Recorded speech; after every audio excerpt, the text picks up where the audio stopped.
దీపావళి హిందువులు జరుపుకునే అతి ముఖ్యమైన పండుగల్లో ఒకటి. ప్రతి సంవత్సరం ఆశ్వయుజ అమావాస్య రోజు దీపావళి పండుగను జరుపుకుంటారు. దీపాన్ని పరబ్రహ్మ స్వరూపంగా భావించి దీపావళి రోజు లక్ష్మీ పూజ చేసిన తర్వాత ఇల్లంతా దీపాలతో అలంకరిస్తారు. మనో వికాసానికి, ఆనందానికి, నవ్వులకు, సంపదలకు చిహ్నంగా ఈ దీపాన్ని భావిస్తారు. ఆశ్వయుజ బహుళ చతుర్దశి నుంచి కార్తీక మాసమంతా సంధ్యా సమయంలో మట్టి ప్రమిదల్లో దీపాలు వెలిగిస్తారు. ఈ సంవత్సరం అంటే 2024వ సంవత్సరం దీపావళి ఎప్పుడు జరుపుకోవాలి అనే ధర్మ సందేహం చాలా మందిలో ఉంది. అంటే ఈసారి అక్టోబర్ 31వ తేదీ దీపావళి జరుపుకోవాలా లేదా నవంబర్ 1వ తేదీ దీపావళి జరుపుకోవాలా అనే ధర్మ సందేహం చాలామందికి ఉంది. దీపావళి అంటే దీపాల పండుగ అని ఈరోజు అమ్మవారి ముందు ఒక్క దీపాన్ని వెలిగించినా చాలు, అమ్మవారు మనకు సకల ఐశ్వర్యాలను ఇస్తుంది. మరి ఏ రోజు అంటే అక్టోబర్ 31వ తేదీనా లేదా నవంబర్ 1వ తేదీనా, ఏ రోజు లక్ష్మీదేవి ముందు దీపాన్ని వెలిగించాలి? అసలు దీపావళి పూజా సమయాలు ఏమిటి? శుభకాలం మొత్తం అంతా కూడా ఇప్పుడు తెలుసుకుందాం. అంతేకాదు, దీపావళి వెళ్ళిన మరుసటి రోజు నుంచి కార్తీక మాసం ప్రారంభమవుతుంది. ఈరోజు అంటే కార్తీక పాడ్యమి రోజు పాడ్యమి స్నానాలు చేసి కార్తీక మాసానికి ప్రతి ఒక్కరూ స్వాగతం పలుకుతారు. మరి కార్తీక పాడ్యమి స్నానాలు ఏ రోజు చేయాలి అంటే నవంబర్ 1వ తేదీనా లేదా నవంబర్ 2వ తేదీనా? కార్తీక పాడ్యమి స్నానాలు మరియు పాడ్యమి దీపాలు ఎలా వెలిగించాలి అనే విషయం గురించి కూడా ఇప్పుడు తెలుసుకుందాం. దీనికి సంబంధించిన ఒక కథ చెబుతారు. పూర్వం ఒకసారి దూర్వాస మహర్షి దేవేంద్రుడి ఆతిథ్యానికి వెళ్ళి ఒక హారాన్ని ఇస్తాడు. ఆ హారాన్ని తిరస్కరించిన ఇంద్రుడు తన ఐరావతం మెడలో ఆ హారాన్ని వేస్తాడు. ఏనుగు ఆ హారాన్ని కాలితో తొక్కేస్తుంది. అసలే దూర్వాసుడికి కోపం ఎక్కువ. ఇదంతా చూసి కోపంతో రగిలిపోయిన ఆ మహర్షి దేవేంద్రుణ్ణి శపిస్తాడు. ఆ శాప ఫలితంగా తన స్థానాన్ని, సర్వ సంపదలను కోల్పోతాడు. దిక్కు తోచని స్థితిలో శ్రీ మహావిష్ణువును ప్రార్థిస్తాడు. కనికరించిన శ్రీ మహావిష్ణువు ఒక జ్యోతిని వెలిగించి దానిని శ్రీ మహాలక్ష్మి స్వరూపంగా తలచి పూజించమని ఉపదేశిస్తాడు. ఇంద్రుడు అలా చేసిన తర్వాత పోయిన సిరి సంపదలు తిరిగొచ్చాయని పురాణ కథనం. అప్పట్నుంచి లక్ష్మీదేవిని పూజించిన వారికి సర్వ సంపదలు చేకూరతాయని నమ్ముతారు. ఇక ద్వాపర యుగంలో దీపావళి భూదేవి వరహస్వామికి అసుర సమయంలో జన్మించిన నరకాసురుడు తల్లి చేతిలో మాత్రమే మరణించేలా వరాన్ని పొందుతాడు. వరగర్వంతో లోకకంటకుడిగా తయారైన నరుకుడు ముల్లోకాలను పట్టి పీడిస్తాడు. నరకాసురుడి బాధలు భరించలేని దేవతలు, మునులు, గంధర్వులు శ్రీహరికి తమ గోడు వెళ్ళబోసుకుంటారు. వారి మొర ఆలకించిన శ్రీ మహావిష్ణువు ద్వాపర యుగంలో కృష్ణుడిగా అవతరించి సత్యభామతో నరకాసుర సంహారం చేశాడు. నరకుడు చతుర్దశి రోజు మరణించగా ఆ తర్వాత రోజైన దీపావళి రోజు దీపాలు వెలిగించి ప్రజలు సంబరాలు చేసుకున్నారు. ఇక త్రేతాయుగంలో రావణ సంహారం తర్వాత సతీ సమేతంగా అయోధ్యకు చేరుకున్నాడు శ్రీరాముడు. అందుకే దసరాకి రావణ దహనం కార్యక్రమం నిర్వహిస్తారు. దసరా తరువాత వచ్చే పండుగ దీపావళి. రావణ సంహారం తర్వాత అయోధ్యకు చేరుకోవడంతో ప్రజలంతా దీపాలు వెలిగించి బాణాసంచా కాల్చి సంబరాలు చేసుకున్నారు. సాధ్యం త్రివర్తి సంయుక్తం వహ్నినా యోజితం మయా గృహానా మంగళదీపం త్రైలోక్య తిమిరాపహం భక్తాదీపం ప్రయచ్చామి దేవాయ పరమాత్మనే త్రాహిమాం నరకాత్ ఘోరాత్ దివ్యజ్యోతి నమోస్తుతే. 3 వత్తులు నూనెలో తడిపి అగ్నితో వెలిగించి శుభప్రదమైన 3 లోకాల చీకట్లను పోగొట్టగలిగిన దీపాన్ని వెలిగించాను. పరమాత్మునికి ఈ దీపాన్ని భక్తితో సమర్పిస్తున్నాను. భయంకరమైన నరకాల నుంచి రక్షించే దివ్యజ్యోతికి నా నమస్కారమని ఈ శ్లోకమర్థం. దీపావళి పండుగను ఏ రోజు జరుపుకోవాలో తెలియాలి అంటే ఈ సంవత్సరం దీపావళి అమావాస్య తిథి గురించి మనకు తెలియాలి. ఈసారి దీపావళి అమావాస్య తిథి అనేది అక్టోబర్ 31వ తేదీ మధ్యాహ్నం 3:52 మొదలై నవంబర్ 1వ తేదీ రాత్రి 6:16 అమావాస్య తిథి ముగుస్తుంది. ఎప్పుడైనా సరే దీపావళి అమావాస్య అంటే రాత్రి అమావాస్య గడియలను పరిగణలోకి తీసుకోవాలి. ఎందుకంటే అమ్మవారికి దీపావళి అమావాస్య అంటే చాలా ఇష్టమైన తిథి. అక్టోబర్ 31వ తేదీ రాత్రి మాత్రమే అమావాస్య గడియలు ఉన్నాయి. నవంబర్ 1వ తేదీ రాత్రి మాత్రం అమావాస్య గడియలు లేవు. ఇలా రాత్రి సమయంలో అమావాస్య గడియలనే ప్రామాణికంగా తీసుకుంటారు. దీపావళి అమావాస్యకు సూర్యోదయ సమయంలో అమావాస్య తిథి ఉండాలి అన్న నియమం ఏమీ లేదు. ఉండొచ్చు, ఉండకపోవచ్చు, కానీ రాత్రి మాత్రం అమావాస్య గడియలు తప్పకుండా ఉండాలి. రాత్రి అమావాస్య గడియలు ఉన్న రోజే దీపావళి అమావాస్యను జరుపుకోవాలి.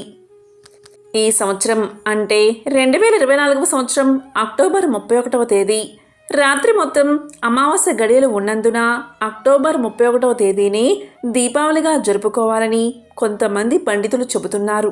మరి కొంతమంది పండితులు సూర్యోదయంతో అమావాస్య గడియలు మరియు సాయంత్రం 6 గంటల వరకు అమావాస్య గడియలు నవంబర్ 1వ తేదీన ఉన్నాయి కాబట్టి ఈ రోజుని దీపావళి జరుపుకోవాలి అంటున్నారు.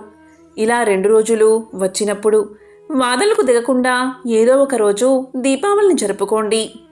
కానీ చెప్పాలి అంటే అక్టోబర్ 31వ తేదీ రాత్రి మొత్తం అమావాస్య గడియలు ఉన్నాయి కాబట్టి ఈరోజు దీపావళి చేసుకుంటే 100% పూజా ఫలితం మీకు దక్కుతుంది.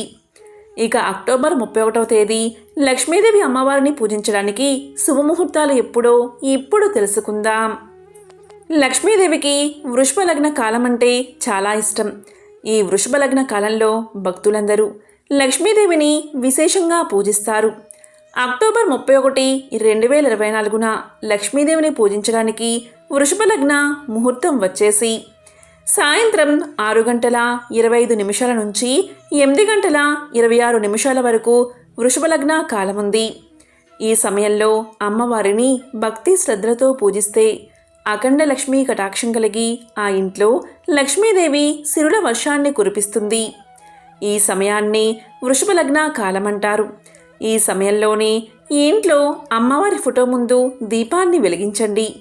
ఇంటి ముందు కూడా దీపాలు వెలిగించండి. ఇలా ఈ సమయంలో దీపాలు వెలిగించడం వల్ల మన ఇల్లు సిరి సంపదలతో భోగభాగ్యాలతో వర్ధిల్లుతుంది. లక్ష్మీదేవి మనల్ని దీవిస్తుందని పురాణాలు చెప్తున్నాయి. పంచభూతాల్లో ప్రధానమైనది అగ్ని. ఈ అగ్ని ప్రాణకోటి మనుగడకు ఉపకరించే తేజస్సును, ఆహారాన్ని, విజ్ఞానాన్ని ప్రసాదిస్తుంది. ఈ దీపాల వెలిగింపు ద్వారా 3 రంగులు ప్రధానంగా మనకు కనిపిస్తాయి. అందులో నీలము, పసుపు, తెలుపు ఈ 3 రంగులు మానవ మనుగడకు ఆవశ్యకమైనవిగా. ఈ 3 రంగులు జగతిని పాలించే లక్ష్మి, సరస్వతి, పార్వతులుగా భావిస్తారు. అంతేకాదు ఈ 3 రంగులు సత్యం, శివం, సుందరం.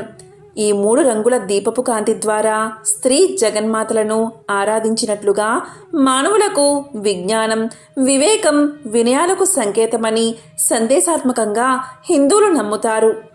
మానవుడు నరకం నుంచి తప్పించుకోవాలి అంటే, అలాగే దక్షిణాయన పాపకాలం నుంచి తప్పించుకోవడానికి జ్యోతిని దానం చెయ్యాలని చెప్తారు.